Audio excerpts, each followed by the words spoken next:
Live from Site B. It's the OGGM. It's about 4:30. It's the 22nd day of April 2022. So it's 222022. I don't know if that means anything. The sky is clear, the Dow is down, and it's time for another look at Marvel Multyverse Chapter 3. Character profiles. And, what's this?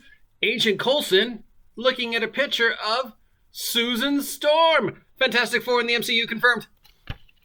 Alright, so my first problem with this is the character profile section is before combat, and the character creation section is after combat.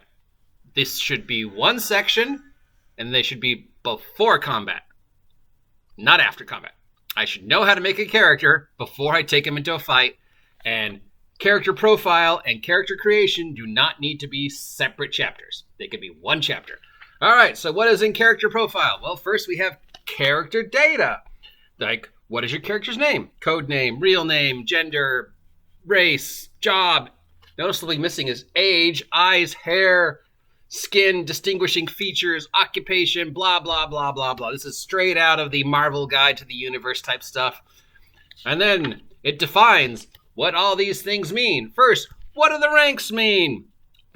Ranks between 0 and 25. Character doesn't have to begin at the lowest rank. It depends on what power. Rank is basically the power level of your game. So rank 1 is you're just getting started, street level heroes. Rank 3, neighborhood heroes like Daredevil.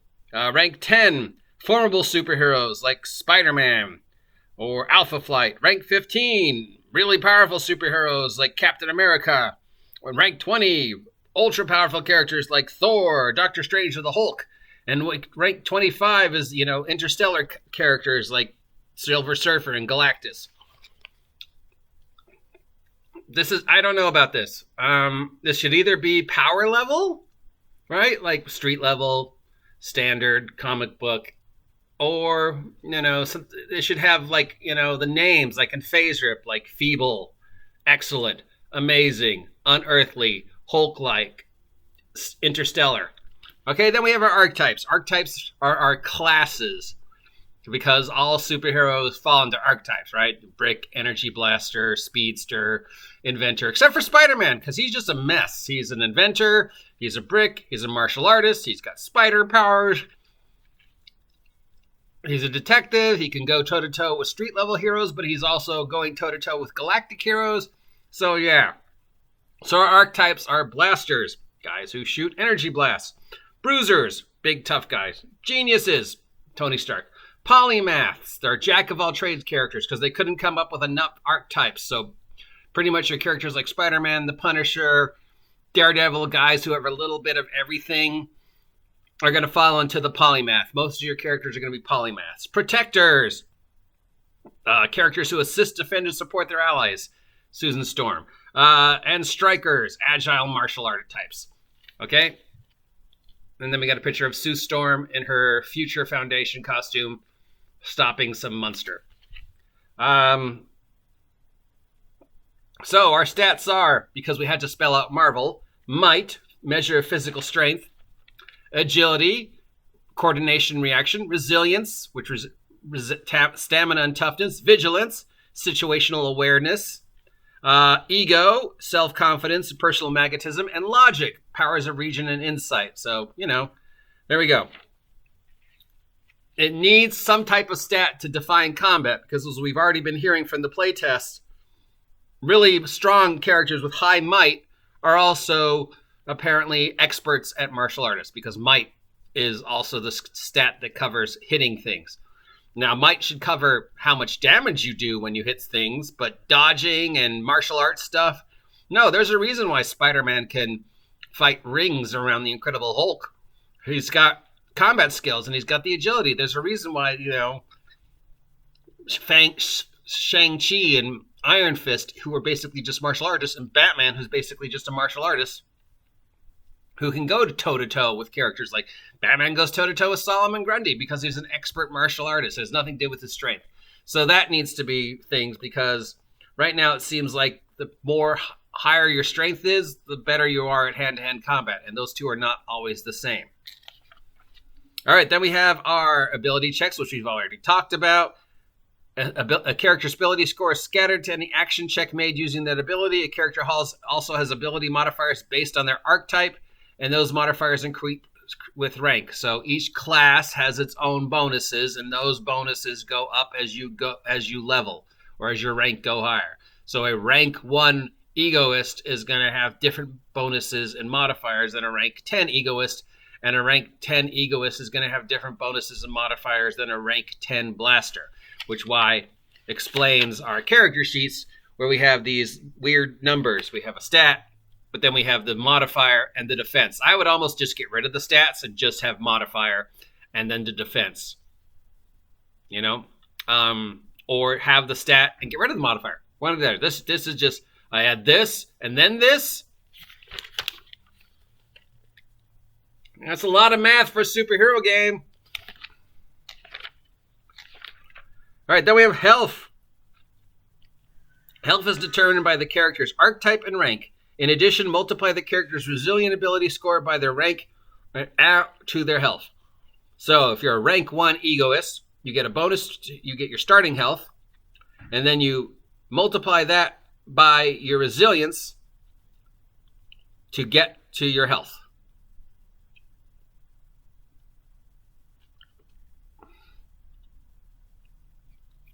So your health starts at 0. You pick your rank. Then you pick your archetype. Your archetype and your rank gives you a certain stat and health. Then you multiply that by your resilience to get your new health.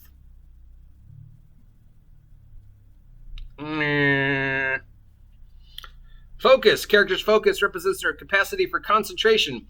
Focus is determined by the character's archetype and rank. In addition, multiply the character's vigilance ability scored by their rank. So same thing. Your focus starts at 0. You pick your archetype and your rank. That gives you a number. And then you multiply that by your vigilance score. Overly complicated? Maybe. Unnecessary math? Maybe. Are there easier ways to do it? Probably. Karma. Yes. They kept karma. Karma is a mix of luck, grit, destiny that seems to intervene in the lives of heroes and villains. Major characters, including all PCs, usually have karma equal to half their rank rounded up. No, karma should start as 0 and you earn it. Or karma should start at maybe 5 or whatever. I forget if you started with karma in Phase Rip or you had to earn karma. No, I think you did have starting karma and then you earned more as you played. So you could earn karma by doing role-playing, rescuing people, doing heroic stuff, making inspiring speeches, using your catchphrases, using your traits. Your character your karma can go up and down. Your karma resets at the end of the game. Your character's karma resets it to its standard number each time they get a decent night's sleep. Old Phase Rip let you keep the karma. That was how you used it to improve. You spent karma to improve your abilities or gain new abilities, or in this case, increase your rank. Or do things like, I really need to hit this guy. I really need to rescue that girl. I really need to put out this fire. I'm going to spend this amount of karma to change my dice roll. And then the karma's gone forever. Initiative modifier. The character's initiative modifier helps determine when they act. The initiative modifier is the greater of their agility or vigilance score. Some powers can affect initiative modifier too.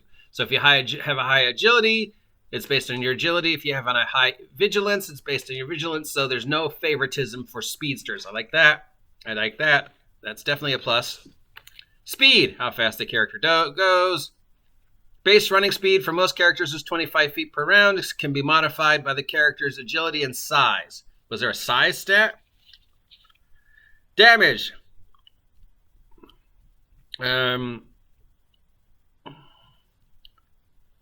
Damage is expressed in XD6, which means roll X dice and add their results together to get the total damage. Sometimes you add a damage modifier too, which is expressed as xd6 plus y.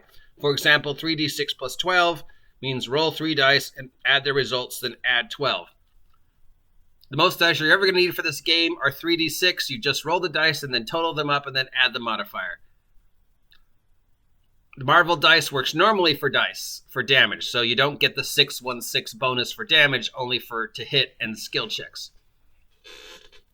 So you could critically hit someone with a fantastic roll, but still roll crap damage. But then you have the fight damage with, you get from their might. Ability bonus, add the character's might. This is normally shown as an additional plus X after the basic fight damage entry. Range damage determines how much damage you deal to enemies when using powers like firebolts. As an ability bonus, add the character's agility to their fight damage.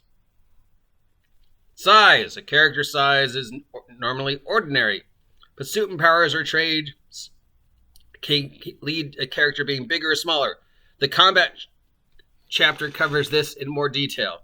So I guess there's some rule that a super large characters get some bonuses and minuses, and super small characters get some bonuses and minuses. Power sets and powers. Well, that's not discussed in this chapter. It's discussed in a separate chapter. So if you were curious into what powers this guy in this picture is using, too bad. It's in another chapter. Backstory. Choose your origin. Do I get any bonuses or minuses for my origin? Otherwise, who cares? It just makes, if I'm an alien and I don't get any bonuses or minuses for being an alien, then it just makes for an interesting backstory, bullet point in my character's origin, and it shouldn't really play into things unless being an alien gives me certain innate bonuses, but then you'd have to make up 100 different alien species. So maybe that's better. Yeah, probably better. Profession, I don't know. I guess you get to pick one of those. Traits includes talent, skills, circumstances, minor superpowers, blah, blah, blah, blah, blah. The character's rank determines how many additional traits they can choose. A character doesn't need to add any negative traits, but when they do, they often gain additional traits to balance things out. Some traits are available to anyone, while others are restricted. But don't worry, because the traits section isn't in here. It's in a separate chapter. But I can take negative traits to get more traits? That sounds really familiar. Take disadvantages to get more points to buy more good things, and then really never actually, or min-max the disadvantages, so I have disadvantages that don't actually affect me. My powers only work at night. I only go out at night. Well, then that's the... I don't adventure during the day. I mean, yeah, that. Sounds a lot like you're trying to be mutants and masterminds / champions. No, that should go. Just say you have 3 traits, 5. I mean, GURPS, you had 5. 5 quirks that gave you an extra 5 points. I would just say, you have 3 traits or 5 traits. If you want to choose a negative trait, great. It doesn't give you anything other than maybe in gameplay, it might give you minuses and bonuses. Like, I'm blind as a trait, and I took blind so I could buy 3 more traits. Well, unless the negative trait has some disadvantage in combat, okay, then you're minus 16 to all rolls because you're blind and didn't take high ascendances. Just, if they want to add traits, I don't know. I mean, traits, feats are usually just combat bonuses anyways, unless it's something quirky like ambidexterity or photographic reflexes. Let's see if we have an example. All right, so we've got Spidey, and his traits are audience, combat finesse, combat reflexes, combat trickery, connections, heroic, inventor, free running, pundit, secret identity, scientific expertise, and weird. He has the weird trait. All right, now I got to look that up. Under traits, if I can find it.